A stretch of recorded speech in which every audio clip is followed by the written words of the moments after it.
This is your chance to vote for this podcast in the Australian Podcast Awards in the category of Listener's Choice, with entries closing on 7 November. Go to www.australianpodcastawards.com, click on the Listener's Choice Vote tab on the top right, then type in Homeopathy Hangout in the search box and my podcast will pop up. Then type in your name and email to vote. Very important, you will receive a confirmation email and the vote will not count until you've clicked on the confirmation link in the email. Easy peasy, lemon squeezy. Let's get the Homeopathy Hangout podcast on the map and get more people asking about what this homeo thingamajiggy is all about. Thanks. Hello, Eugenie here. Today we speak with Leiah Golden.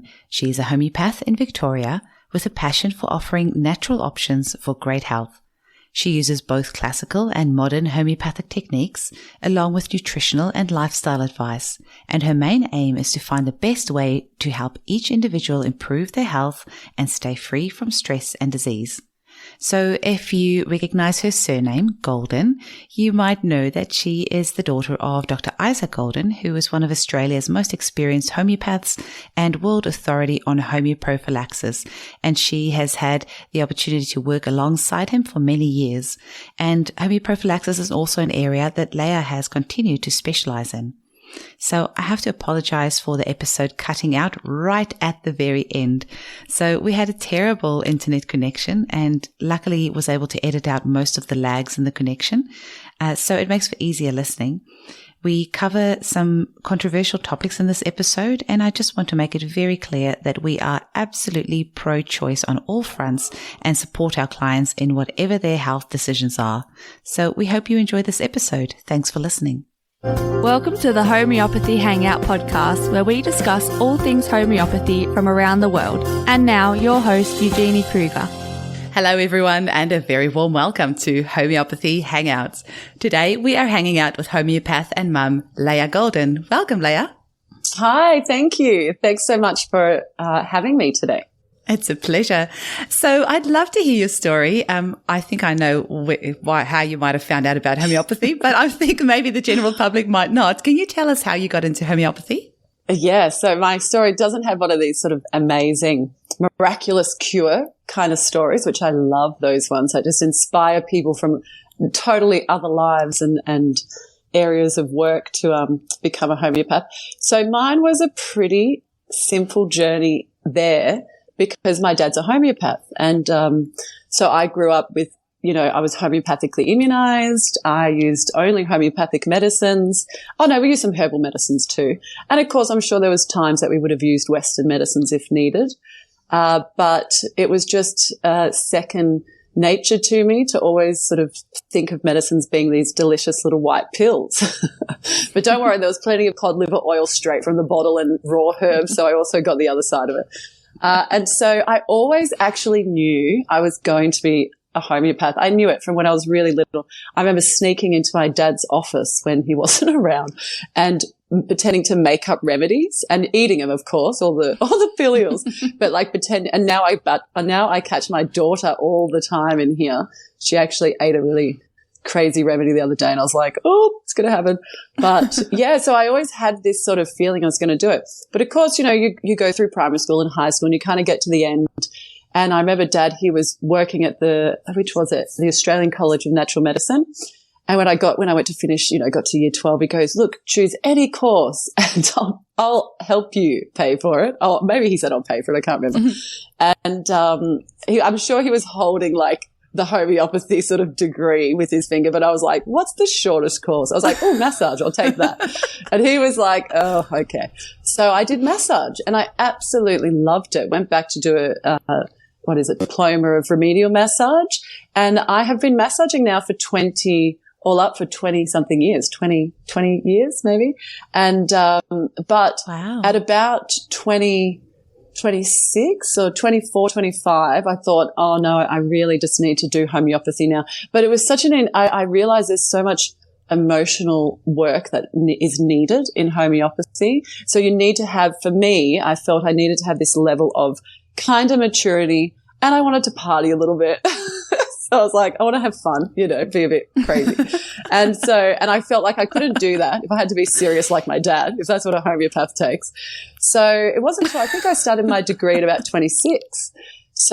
And I actually was being a little bit rebellious, and I was like, no, I'm actually going to do naturopathy because, that's so much cooler.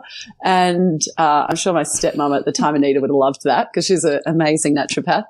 And so I started my first year of uni in the naturopathic degree, and it just went right over my head. I was like, what are these herbs? And what's all these supplements? So by the second year, I went straight into homeopathy, and it just was so simple and so easy, made so much sense.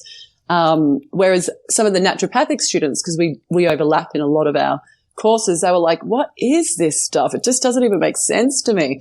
Whereas I found, talking about vital force and law of similars and law of minimum dose, it just was like, oh yeah, of course. That's just makes so much sense. Mm-hmm. And, I just loved getting to know the remedies, through, on this sort of different levels. Obviously there's the physical generals and learning about the sort of toxicity side and the physical side, like the disease element. But when I got to learn about the mental, emotional picture, it's just I love it. I can't get enough of it. I still at night read about the mental, emotional pictures and stuff of these different remedies. Mm-hmm. So yes, and now I've been practicing homeopathy. I guess I ran Dad's clinic. I guess all up for 10 years while I was studying, and then when we came out of clinic. But in the last 2 years, I ventured off because I had 2 little babies, and hoping to add one more to the mix eventually. And so I moved to my sort of only 5 minutes from my house. And as you know, when you have small children, 5-minute drive compared to a 25-minute drive is a long time. Mm-hmm. So now, so Dad and I, we still obviously work together all the time and always in contact. But, it's been interesting. I've learned a lot. We're now working with a new colleague who was locuming for me when I had my second baby, Kate Lambrick, who's absolutely amazing. So I've learned a lot from her. She worked in India for a long time. So all of a sudden my mind was blown with all these new ways of doing things. Mm-hmm. But I'm still very classical, and I would say that I pretty much, after 10 years of watching Dad practice, I think I practice pretty much the same. Oh, interesting. But I'm starting to expand it a little bit. And of course, I've been blessed, Dad is the world authority on homeoprophylaxis or homeopathic immunization. Mm-hmm. And so that's something I've, naturally just fallen into, and I absolutely love it. When you have vaccine damaged cases come in, and to be able to watch children, turn around after 1 or 2 doses of the right remedy, it is phenomenal. And, so my homeopathic journey has changed a lot, and especially since I've had children. Well, now I do things very different, and I'm like, what was I thinking 5 years ago saying that to the mum to do this remedy and that remedy and this remedy? Now I'm like, no, just whack them in a bottle. Off you go. Well, actually, that was going to be my next question. I'm glad you started off, led into that. Is how has becoming a mum changed how you practice? And tell us a little bit about that. I've become a lot more practical, and I now understand the true sense of needing to be able to administer things really simply. Like, you need to have very yummy tasting products. You need to teach people how to hide those products, those supplements. Homeopathics, we're fine because they're pilules. The children, it's more about how high to hide the products. Yes. Because the children will try to eat them. But certainly it's just giving me this understanding of, the reality of parenting and being really sleep deprived and needing to explain things very simply, and always writing down notes in very simple terms, because you're so busy and children are screaming and crying and unwell, and you're thinking, oh gosh, what did she say? And oh, what was that remedy? And so yes, I definitely get it. So that's been one part, is I've certainly just simplified things, because that's where I'm at. Things need to be explained to me when I haven't slept for a couple of nights because I've got a sick kitty, and I don't use I've never had to use Panadol, so my children have to suck it up a little bit. Obviously the homeopathics are great, they do help, but they probably feel they're teething a little more than some other children may. So I think that definitely is. And then I've been able to test so many great things on my kids. Hopefully they won't see this in the future and be like, what? But I've been able to trial a lot of things that I'd never thought I would knew. And that has led me into the world of blending. So when I say blending, I mean mixing or making, say, complexes. So complexes is when you mix. A simplex is just one remedy. We always hope it's the simillimum, the, holy grail of homeopathics. But complexes is when you're mixing 2 or 3 or 4 or 5, even 7, that sounds like a lot, but even 7 remedies into the one bottle. So normally when I'm doing that, I'll do it in liquids, but I never, I was trained, it's very classically trained. So, about that very Hahnemannian way of using a lot of polycrest and really using that simplex one at a time. And my dad still very much is this way. And a lot of homeopaths, I still am in some, but certainly in chronic cases I am. But now, since I've had kiddies and I've had, one had hand, foot and mouth, I've had, my little one got croup the other day. And oh yeah, I am throwing remedies in that bottle and they're working. Absolutely. So that's really blown my classical mind a little bit, because I was really in that line of try to always get that one remedy. But when you've got a kiddie and you're in the bathroom with the steam on at 2 a.m. and they're not breathing well. The other day, my son came up with a bit of croup. Now I had croup growing up, and I have to say, Dad just gave me Aconite 200 and it worked. It really, he didn't use a complex. But for me, when it was my child, I just shit myself. And I said, I put Aconite 200, Hepsolve 200, Spongia and Penicillin 6X. And I whacked them all in a bottle, gave it a really good succuss. And I was giving that to my son every 5 minutes. And I wasn't counting. I was pulling up a dropper and squirting that in. And I think by the second dose, his breathing calmed right down. He was no longer having that stridor or that trouble breathing. And by the third dose, he had fallen asleep in my arms. And it was just, now I am the blend queen. I have a blend for everything. And I absolutely love it. So I still always sell a kit, like with your normal remedies, but now I put a little empty bottle in with my kits. Or just with any clients, even without a kit, but I put an empty bottle. I say, take this empty bottle. Because when my clients text me at like strange times, text me, that's all. I say, don't bother calling. You'll never get a call back. But when they text me to say, I've got 1, 2, 3, now I can actually say, use 1, 2, 3, blend it all up.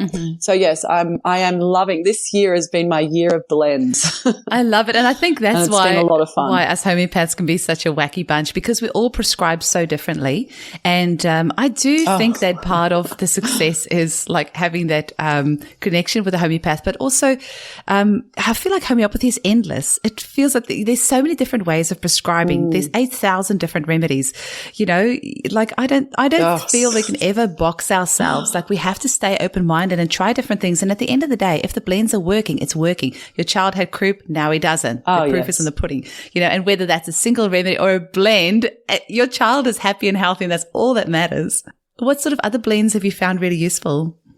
So my main blends that I've got, now I've got a little book of blends. I made the girls, I have 2 beautiful receptionists, Amanda and Casey, who are doing all my typing and making things look pretty and nice while I'm throwing them scribbled bits of paper.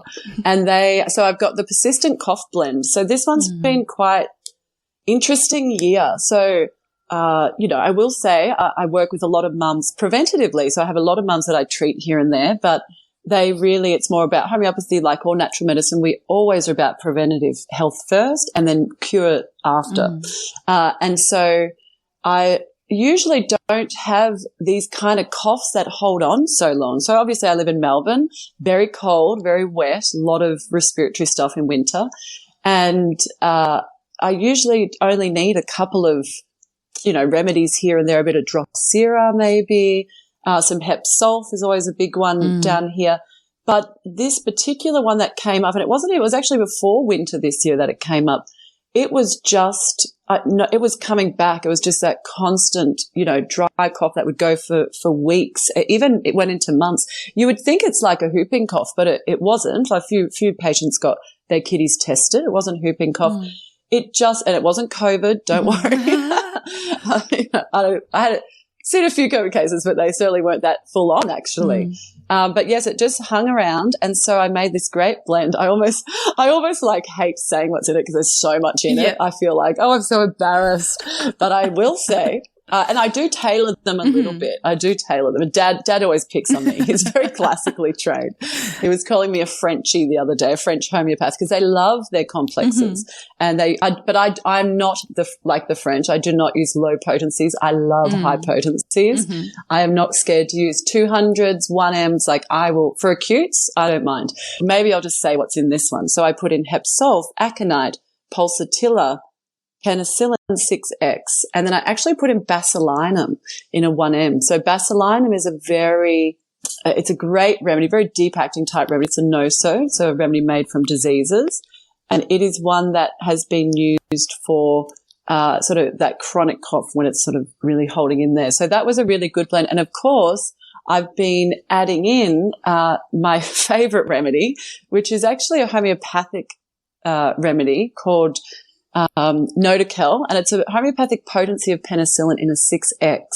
And I have been adding this to a few blends actually because I've just been needing it this year. So yes, the persistent cough blend has definitely been a hit.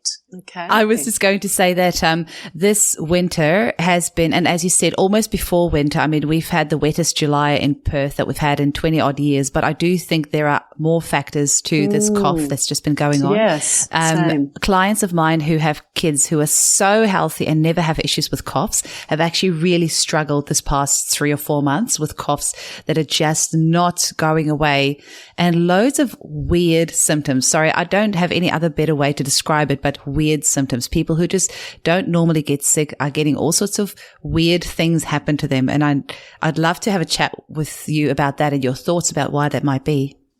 Oh, yes. I feel like we're all thinking a similar thing.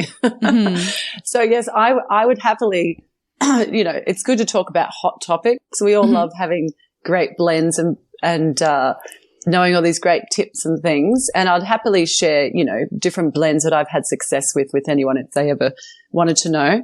But yes, this last few months, it's been a bit of a strange time. The amount of symptoms that we're seeing from menstrual stuff, which has just been through the roof, to kids stuff as well. These coughs, like you said, exactly the same down here. And it's all been in this kind of group time. I think the stress of lockdowns and just COVID in general and politics has really affected children collectively. They're a lot more dynamic. Their vital force is a lot stronger. It's not as suppressed as adults, they haven't had years of suppression through different means. And so I think they're picking up, getting a lot more children having night terrors and stuff. So I think there is that collective side, but I will have to tread lightly on this topic because it is one that we have to be careful about not ever trying to sway someone's decision making when it comes to vaccination, homeopathic immunization. I'm very pro-choice, with everything, but being, working with Dad for so long and specializing in immunization for so long, I also do pre and post vaccination and vaccination support. So for little children, particularly for this current vaccine that's out, we're doing some great protocols for people who are getting the vaccine but wanting support. But alongside that, one of the biggest things I'm seeing in the clinic is this spike protein transmission. Now, I will say, a lot of people are saying this doesn't happen. A lot of people are saying it is. We're not meant to use the term shedding, truly, because shedding is a term coined for live virus vaccines that shed. And that is very common knowledge. No one will deny that anything with a live virus can shed. Well, even when you're sick, you shed. So the body needs to clear viral matter or bacterial matter. It comes out of your breath. It comes out of your pores, through your elimination channels. So there's no denying that there is this element of saliva, this element of shedding, although you hope you're not getting too many other people's saliva. There's this element of shedding. With this vaccine, what we've noticed, we all know it's a different new technology it's not that new, but it's new to humans, this technology. And there is this element of what we're calling transmission. And we do know that this technology now uses this sort of spike protein technology. And it seems to be that it's this spike protein that is transmitting from recently vaccinated people to all people, not just non-vaccinated, but also vaccinated people, just transmitting to the world. And I would say it's a tricky one to be able to tell if it's something that happens for a day, for a week, for 2 weeks. The one thing I am saying is, regardless of when someone had a vaccine, if they're still a bit unwell, and it's very normal to become a bit unsettled, we see it in children after a vaccine, but certainly this vaccine, some people, like all vaccines, like the flu vaccine, some people can be reactive to it. So if someone is still unwell a few weeks later, so I mean still tired, still got a numb arm, still feeling a bit, fatigued or a bit nauseous, you have to assume their body is actually still producing that spike protein and having that immune response. Therefore, they would still be transmitting it, and the body would still be trying to eliminate it, the excess of the toxins. So, yes, unfortunately, I had a very unusual, and I hope none of my clients are listening, because I love you. I'll continue to massage you, but I'm still doing a little bit of massage. And about 3-4 months ago, when the AstraZeneca first came out, I had 2 clients in one day that had both had a massage, that I both massaged, and they'd recently had the vaccine. And so I massaged them, and very shortly after, I had a very intense flooding. And women, mums, we all know what this feels like. I had a very intense, heavy period. It was about a week early, and I get a lot of we have an amazing acupuncturist at our clinic, so I get a lot of acupuncture. My periods are very regular. When you do acupuncture, you have very regular periods. It happened within sort of a day or two of these 2 massages of clients who were still quite unwell. So they were still very tired and very unwell from the AstraZeneca vaccine. And within 2 days, I had the most intense cramping pain, so bad that I thought I was having an ectopic pregnancy. And I went to the doctors. Now, I don't go to doctors very often because I'm a homeopath and everyone I know is something and throws herbs and things at me. But this was so intense that I actually thought I was having an ectopic pregnancy. Went there, they said everything was fine.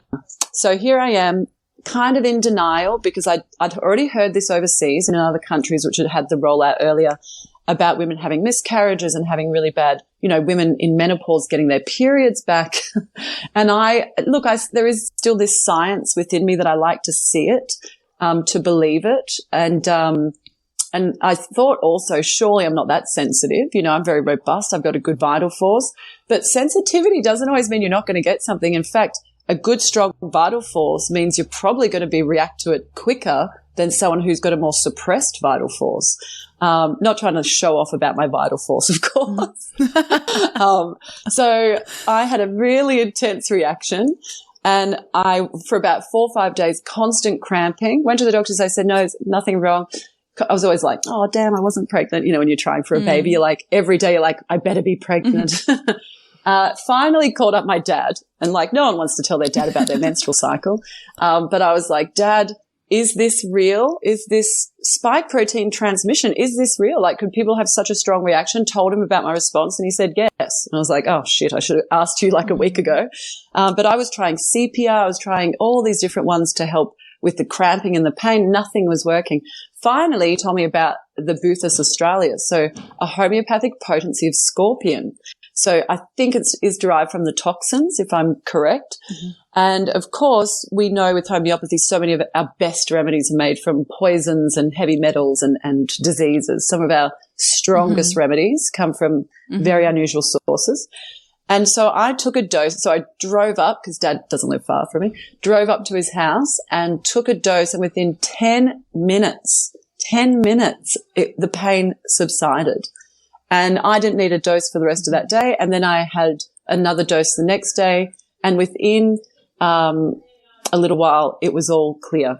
And I just couldn't believe it. Within 2 days, everything was back to normal. Now, unfortunately, I continue to massage a little bit, and I was taking the Buthus after, and there's another remedy that I was taking preventative, sort of virus immunization of sorts. So what we call a homeoprophylaxis remedy or a homeopathic immunization to help sort of just boost my vital force to viruses, and in particular, one that would almost have that similar symptom picture to what the spike protein does. So I was taking that preventatively, lots of supplements, but I was still massaging a couple of people here and there that had just had the jab. And because I didn't want to discriminate against my clients. Unfortunately, it meant that my cycle has been irregular for the last almost 4 months. Because of that, I believe, because this cycle, we've been in lockdown for over a month, so I haven't massaged in a month, and it was the first time my cycle was regular. So as much as I, don't want people who are getting the vaccine to feel like, oh God, now I'm going to, spike protein everyone. It is a real part of it, and you do have to be very conscious of it. The same way if someone with any vaccine, not just this vaccine, any vaccine, if they've just been vaccinated and had viruses and bacteria introduced to their body, you just need to treat them like they're sick. Whether you acquire a virus from a natural source or from a vaccination, it doesn't matter. However that virus got into your body, always treat someone like they're sick and just give a little bit of distance for a while. So yes, the one thing I have to say though, and the great thing with homeopathy that I love is this remedy is very this remedy, the Boothus australis, is very specific for spike protein reaction. So whether from getting the vaccination or from being exposed. Now, if this disruption in my cycle, if it wasn't from the spike proteins, that remedy would not have worked. So I know very easily that it actually was, because that remedy worked instantly. So yes, it is it is very real, and we do have to be cautious and conscious of it if we're either getting vaccinated or if we're not, or if we've got young children in the house. And there's lots of great things we can do to help protect people at this time as well.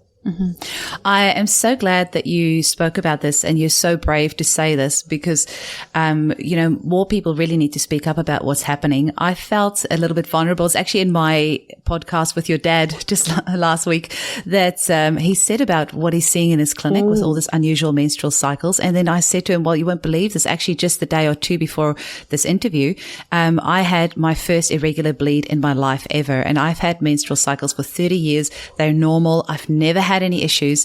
And then I have had some clients in the clinic who have recently had the vaccine, and my period was 11 days early. And it was, I'm not going to get graphic on the podcast, obviously, because it's a very personal thing, but it went on for much longer than usual. The flow, the color, the consistency, I have never had in 30 years of having my period. So, and I was shocked, just like you, because I have a very strong vital force. I'm not somebody that gets sick easily. I'm not affected by things easily. I can, I don't get tired easily. I can go. I am just one of those people that is just like a workhorse, and I can keep going and I don't get sick. So I always like to think I don't easily get affected by things around me. So I was in denial, number one, when this happened, because I had been hearing about these irregular periods, that's happening from the spike protein transmission. But I was like, this isn't going to happen to me. I've got a strong constitution. And when it happened, I was trying to find every other excuse, for why it wouldn't be that, thinking maybe it's this, maybe it's that. But the reality was, it was definitely a transmission symptoms. The other thing that I've seen a lot of is spontaneous nosebleeds. And I had one of my clients just the other day. She had nosebleeds the entire weekend. And I said to her, have you ever had this before? And she said, no, I've never had nosebleeds. And I said, have you been around somebody who has recently had the COVID vaccine? And she said, yes, I went away for the weekend with my parents who have both just had the vaccine. So how do you not put two and two together? I mean, you have to be completely blind not to start asking questions about what is going on. And what you were saying about the vaccines, Leiah, like rotavirus is actually a classic example. It's even in the medical literature. For 2 weeks after a child has had the rotavirus vaccine, because it is a live virus vaccine, it sheds, you have to be super careful. You have to really wash your hands after you've changed their diapers. You have to be really careful that they don't share toys with other kids, because it is a live virus vaccine. So you can make other people very sick if the child has recently been vaccinated. So for the 2 weeks after the rotavirus vaccine, you do have to be very careful with, when you're handling this child and with saliva and feces and things like that. So it's not so far-fetched to think that what we're seeing at the moment is transmission of this vaccine. Of course. And you're so spot on actually with that, to mention that. It made me start thinking, no wonder there's always so much gastro in daycares, because, people are not always thinking like that or not aware of that.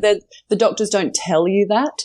My girlfriend's undergoing chemo treatment, and they've told her, make sure that you don't go near anyone for 2 weeks who's just had the flu shot. So that's what her doctors, her oncologists say as part of the chemo, stay away, don't have any carers who have just had the flu shot. So it is no secret that this occurs. It's a shame that the doctors don't tell people that, because the rotavirus is given so young now, and twice. It would be probably really helpful for the parents to go, okay, we better just make sure we, wash our hands and stop the transmission. But no, so it is, absolutely. Yes, it's funny, isn't it, having that our experience is like exactly the same. I'm like, oh, they're like homies. And we are. And once you start hearing these stories over and over again, you might hear it once or twice and think, that's yes. strange. But then you hear it over and over and over again. And we have to start asking questions, because what's happening is very strange. And especially when the remedies that are working. It's funny you said that about the nosebleed. We had a little 18-month-old who had woke up with a nosebleed, and I think her mother had just had the jab. She's a nurse and was breastfeeding, and she had a nosebleed. And I had a very close to home experience with a nosebleed not long ago with one of my children. So yes, you can't deny it. You don't need to. It's not saying don't get vaccinated, or you have to stay completely away from anyone. No, we can't, because everyone we know is getting vaccinated now. It's about going, okay, let's be real. Nearly the entire population of the earth is getting vaccinated right now. So let's just be conscious to give us that extra protection. So there are some homeopathics for it, and that Boothus remedy is absolutely amazing. So I've had, a lot of people coming into clinic now who are having very similar symptoms, headaches, blurred vision, a lot of tinnitus, a lot of babies spiking high fevers coming out of nowhere, just things that are very uncommon to people. And that Boothus remedy in either 30 or 200 has been absolutely working brilliantly. I've just seen, I had a pregnant woman, we had her coming into the clinic with cramping after her jab, and she was very concerned. And within 15 minutes, we gave her a clinic dose, so just a dose in clinic. And she said it just calmed it right down. So you can imagine the relief from a mum. So we do have a great protocol that we have been using, and I'm sure you might be using something similar, but I'm just using Dad's because it's just what I tend to do. Well, he's got probably a couple of decades more experience than you, so it's worth listening to him. I'm like, he's done all the hard work. I'll just sort of ride on that. So we have a remedy that we get people to take once a week, which is a complex, really good remedy to help just boost your immune system against viral matter, let's say. And then we also have that with the Boothers. Now, I will say, though, one thing I have to say, we also have some great remedies for people getting the jab. So where we give potencies of the vaccine. So that's a really great way to help the body to help eliminate and clear through these vaccines, so the toxins that might be there. So it's not stopping the body from hopefully producing antibodies, which is the vaccine's aim. It just helps the body to work through and detoxify out the drug. So the stuff within the drug that's resonating at a more toxic or negative level. And so we give potencies of it, and we also, of course, give a potency Arnica 1M, which we know Arnica is an amazing hemorrhagic remedy, and it's really good to help prevent against blood clotting. So we have, some protocols. Most homeopaths have got very similar protocols, and it is working beautifully. I have to say, we've got a lot of people who are on these protocols while they're getting their COVID vaccinations, and they've all done really well. But I will say it doesn't stop them transmitting those spike proteins. And we've had a few people who they've done really well, but their partner or their baby has felt, a little bit rubbish. And so that's why we have now started to make sure that anyone else within the house is taking the preventative remedies and has that Boothus remedy or other treatment remedies, but particularly that Boothus remedy. It's an amazing remedy. And there's something beautiful about the fact it's a scorpion toxin for a spike protein. I'm like, come on, homeopathy, stop being so cool. So that is, so it's worth just saying this is real, this is happening. Let's just cover everyone. Let's cover the people getting vaccinated and help them work through that beautifully. And let's cover people not getting vaccinated. And even after people have had both jabs, I'm finding that when their work colleagues or they're getting overexposed to someone who's recently been vaccinated, it's flaring up these spike proteins again, and they're having these symptoms. So even though I say, even if you're vaccinated, I'm still recommending people take that homeopathic immunization or that, that protection remedy to help them after they've had both jabs. Absolutely. So I actually saw in the New Zealand Herald yesterday or the day before, there is a lady who has just had 2 doses of the vaccine and she ended up dying of COVID. So, even if you've had the vaccine, it's definitely worth seeing a homeopath to have a consultation, to just have all that support on all levels. And, VAERS, the Vaccine Adverse Events Reaction System in the United States, they have just had a case logged a month or so ago of a 5-month-old baby who died. It was a breastfed baby, died 2 days after the mum received her vaccines, and the baby died of ITP. So that is a blood clotting disorder that the baby died of 2 days after the mum had the vaccine. And it was a fully breastfed baby. So, it is actually very real because these spike proteins are transmitting. And I think it's going to take several years for us to be able to, analyze all these cases and find out a bit more about the vaccine. It is still experimental. So it's going to be still a few years before we really get to find out the full extent of all of this. So in the meantime, I'm so glad that you've mentioned about remedies that can help people, because the reality is you can say, walk off the job if they're forcing you to get a vaccine all you want. But if that person still has a mortgage to pay, that person still has children to feed. It's just not a reality for a lot of people. They can't just say, no, I'm just going to walk off the job. They still have to put food on the table. So a lot of people are getting the vaccine against their wishes. But if you go to a homeopath, at least a month beforehand, I would say, so the homeopath can prepare your body for what's about to happen. You're going to get a better result at the end of the day. Yeah. And we do, this is with all vaccines. Like I've been doing, since the legislation changed, actually that was a big turning point in my homeopathic career. That was pre-children. But I, for many years, we just provided homeopathic immunization. And I never really thought about pre and post vaccination because no one really ever came to me for it. It was just very much, I would prefer not to vaccinate at this stage. So can we have something else? And homeopathic immunization is a wonderful option. And so for parents who choose not to vaccinate, and so that's always what I sort of grew up doing as a homeopath.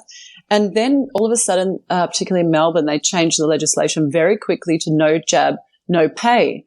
And then eventually they changed it to no jab, no play. And that must have been maybe 6-7 years ago, was it? Maybe 6 years ago. I can't remember now.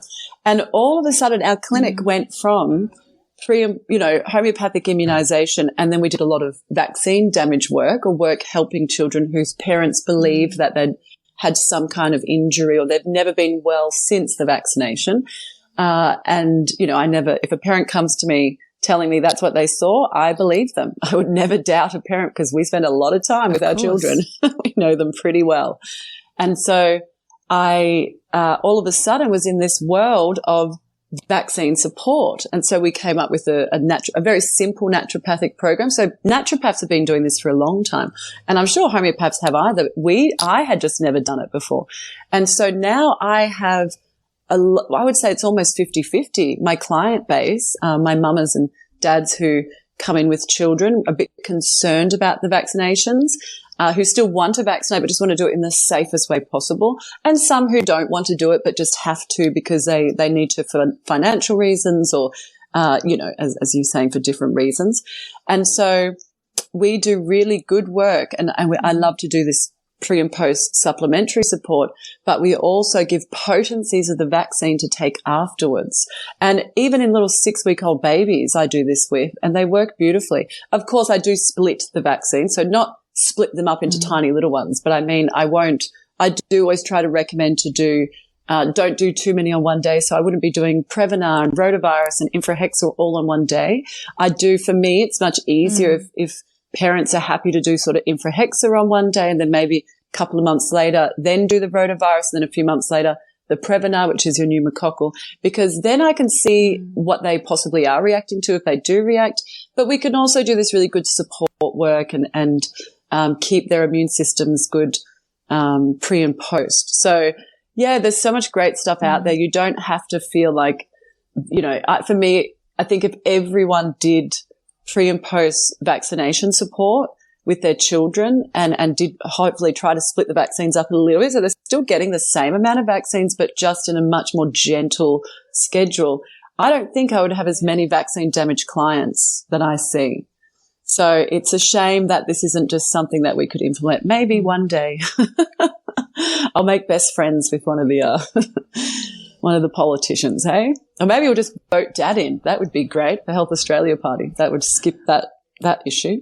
Oh, can you imagine a world where your dad's Prime Minister? That would be amazing. Yes, so always an interesting topic. You could go on and on about immunisation topics in general. They're a little taboo, but important that people do speak out, I think, a little bit about them and about their experiences and feel like they've been heard and not feel like they've just been shut down, because, it really is it really is. People, when they're talking about, I'm getting a lot of people who are coming in who are having quite adverse reactions to the COVID jab, are saying they're going to their doctors and they're going to hospital and getting admitted, and they're saying, oh, I've just had the jab, would it be that? And they're saying no to them. So people feel like they're almost gaslighting them, to use that term. But it's nice. I think that's why we're getting so busy as homeopaths and natural. Like my clinic has never been this busy, and I'm sure my colleague would say the same. We've never been as busy because people are not getting listened to or believed. Even people who are very much, Western focused and very pro-vaccination and want to get their jab, when they're having reactions, the doctors are turning them away. And so I hope not all doctors are, but I have to say a lot of them are ending up at my clinic. So I think it's nice for people to be listened and heard. Absolutely. And the flip side of that is that there is not a compensation system in Australia. So if you are damaged by a vaccine, there's no way, you're not going to get compensation for that. So it does make things much trickier. So there's a no fault policy, obviously. So if there is a vaccine reaction, there's nowhere where you can then go and claim to actually get some money to say, if you become disabled after the vaccine and you're not able to go back to your work, where are you going to get that income from? There's no support system there financially to be able to help you. So that is very scary. Yeah, scary. I'm wondering, Leiah, have you got some success stories from the clinic you can share with us? Oh, gosh. So I can happily say I have many success stories, which all practitioners want to say. I've had, one or two failures. No, we've all had a bit of both. Absolutely. My son with the croup, that was a total success story for many reasons, but also for the believability of my husband. So he knew nothing about, he knew absolutely nothing about homeopathy when he first met me, had no idea what it was. And so, or natural medicine for that, just never really thought about it. And so when you see your son, when you see a child not breathing properly, the first thing you want to do is call the ambulance and take him to hospital and get your steroid shot. And look, there's nothing wrong with doing that, by the way. He's like, I am a qualified homeopath, so I'm very confident in my medicines. I've seen him work since I was born. But yes, to see his eyes, how surprised he was to see how quick this remedy calmed him down, because he had the phone. He was like, do I call them? And I was like, step out of the bathroom. You're actually stressing everybody out. You need to leave. But he couldn't believe how quickly it worked. So that was definitely a homegrown success. But I guess one of my favorite cases is a beautiful young 14-year-old right now. So this is an ongoing case. Beautiful young 14-year-old who so there's a lot of mental health issues right now. I'm seeing a lot of teenagers. We've had a lot of suicides down here, which is so heartbreaking. Over the last couple of months, there's been a very, very high amount. And some of our clients, it was even their children who had passed away. So this is becoming the pandemic down here. It's the sort of silent one that not everyone's seeing. But I had a young girl who was becoming very mentally unwell. And, you know, with lockdowns going, she hadn't been at school for months and starting to talk about suicide and just really withdrawing.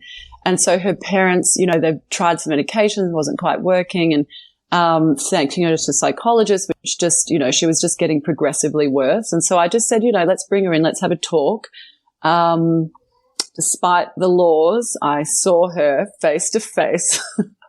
Sorry, Dan Andrews, had to do that one. And so, because it's important that you make that connection with your clients, especially young clients, they need to be able to really sit there and feel comfortable and trust you. And I remember her walking in and she had her hair over her face, beautiful young 14-year-old, hair totally over her face, black hair, cool black, like dog collar chain, really like goth. You know? I kind of thought, oh, she's so stylish for her age. But really quiet, didn't say a word. You know, I sort of kicked her dad out and said, all right, out you go, Dad, let us just have a girl-to-girl chat. By the time she finished, her hair was flicked back and she was talking and, you know, really expressive, gave her some really simple remedies. You know, Nat Mur really fit the case, which we know is a very withdrawn kind of remedy. So Nat Mur fit the case beautifully. And then I gave her a flower essence blend because I love bush flower essence. I think they're absolutely brilliant. Use them a lot in my clinic. And so I gave her a flower essence blend to be taking daily, and I gave her the Nat Mur to be taking weekly. And I said, I want you to email me, you know, getting a young person to email. So she actually did. She sent me an email saying she's dreaming, she's feeling better. And then I saw her for a follow-up and she said she's feeling much better. And she had dyed her hair red and she was cut her hair and she was wearing brighter clothes, still really funky and fashionable, but just her whole demeanor looked different. She looked happy. And when I said to her, you know, I kicked her dad out again because I was like, let's just talk, the two of us, girl to girl. And she said she just feels happier. She goes, I just feel happier. Now, she is still she's medicated, so she's on antidepressants as well because we don't mess around with suicide. You know, I never tried to tell people not to take their medications if they need them. But she actually told me she feels happier. And I bumped into her mum in the supermarket, you know, love country towns, small country town. Bumped into her mum in the supermarket and she said, oh my God, Leiah, she's coming up and hugging me and telling me she loves me. And I looked at my husband, I was like, what is happening right now? And she's drawing and she's painting and the remedy just lifted this dark cloud off her.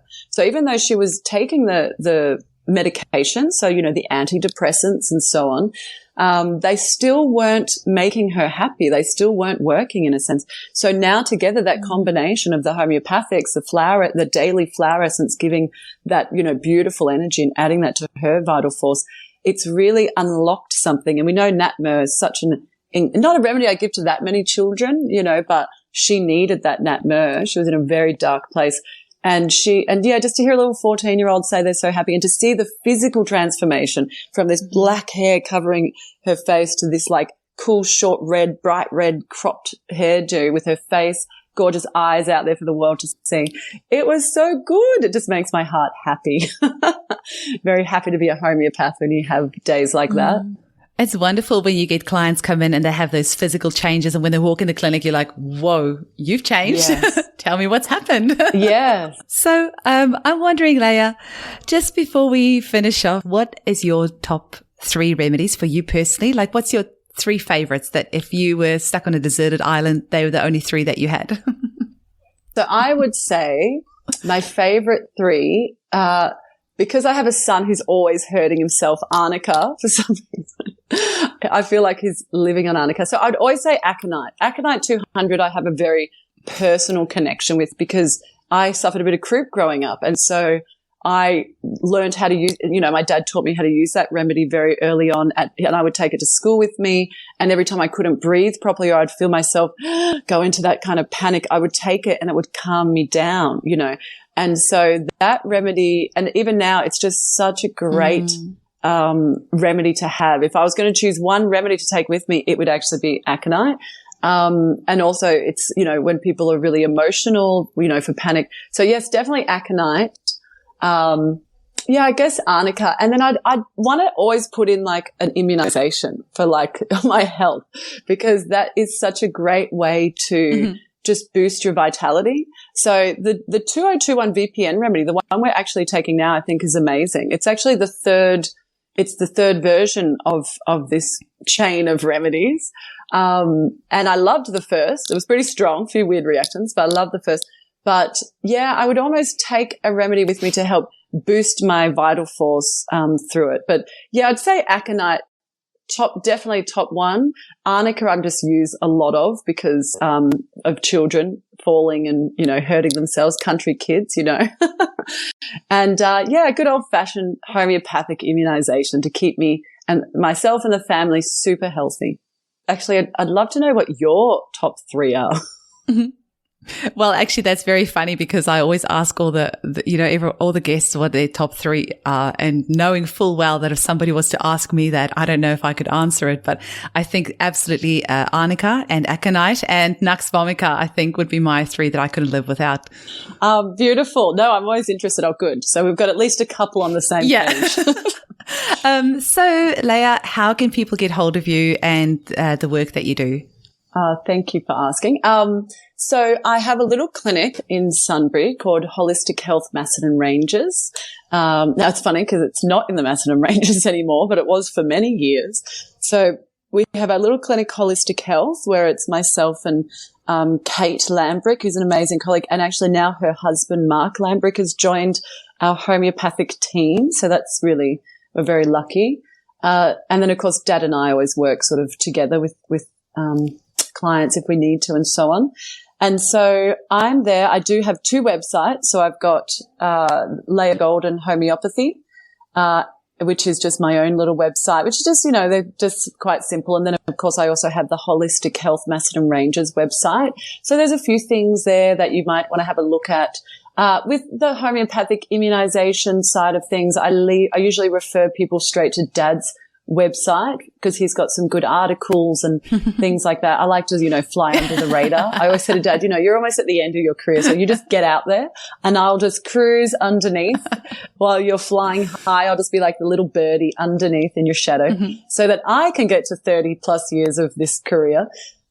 So I do refer to his website for any homeopathic immunization stuff, which is really good. So my email, and you'll be able to get my email from those websites, the Leiah Golden .com or the info at holistic health or whmr.com.au. And so at this stage of the interview, it seems the internet fairies, or I should say internet gremlins, were not playing along anymore, and Leiah and I got cut off. So we actually had a terrible connection for this interview. We had a very terrible lag, and hopefully you won't pick that up due to the editing, but it was very hard for us at several stages to hear each other. We got cut out a few times. Leiah was so patient, and she kept redialing back in, and we kept on reconnecting, but we just could not get our connection back up after this. So Leiah, I just want to say thank you so much for your time. We'll link all your info in the show notes, and we appreciate all that you're sharing with us in this very tricky time that we're all going through. So thanks again.